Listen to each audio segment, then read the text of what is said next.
جوړې بدې شاړې کړم ښایسته بادې سوچند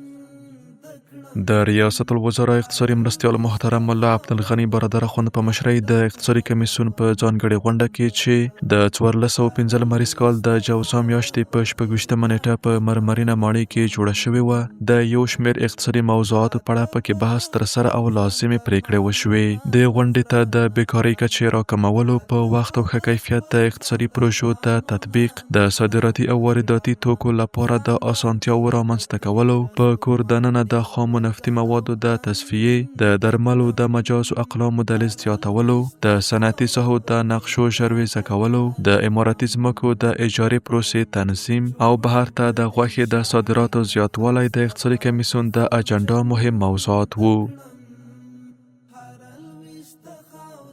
د افغان انویسټ شرکت مسؤلین وایي په راتلونکو 4 میاشتو کې به د شپرخان الوان دښتې د 1500 کیلو ولټ د برېښنا لاین غځولو او د الوان دښتې د سب سټیشن د پراختیا چارې بشپړې کړي. دوی دا څرګندونې د روانې جوزا میاشتې په 28مه نیټه د ریاست الوزرا له اقتصادي مرستیال سره د لیدنې پر مهال وکړې. هغوی همدارس زیاته کړه چې د غور ولایت د تولک ولسوالۍ د سرب او جستکان د 2یم بلاک په اکتشافي چارو کې هم پرمختګ شوی او پاتې چارې به یې د افغان او بهرنیو متخصصینو پر مټ په ټاکلي وخت په پوره ژمنتیا سره بشپړې کړي. محترم ملا صاحب د یاد شرکت ترسره شوې هڅې وستایلې او ټینګار یې وکړ چې د یاد کان د اکتشاف ترڅنګ په کور دننه د 100 پروسس لپاره د فابریکې پر جوړولو او د هغه لپاره د اړتیا وړ برېښنا برابرولو چارې هم پیل کړي. د ریاست الوزرا اقتصادي مرستیال یاد شرکت ته له خپل لوري د پوره همکارۍ ډاډ ورکړ.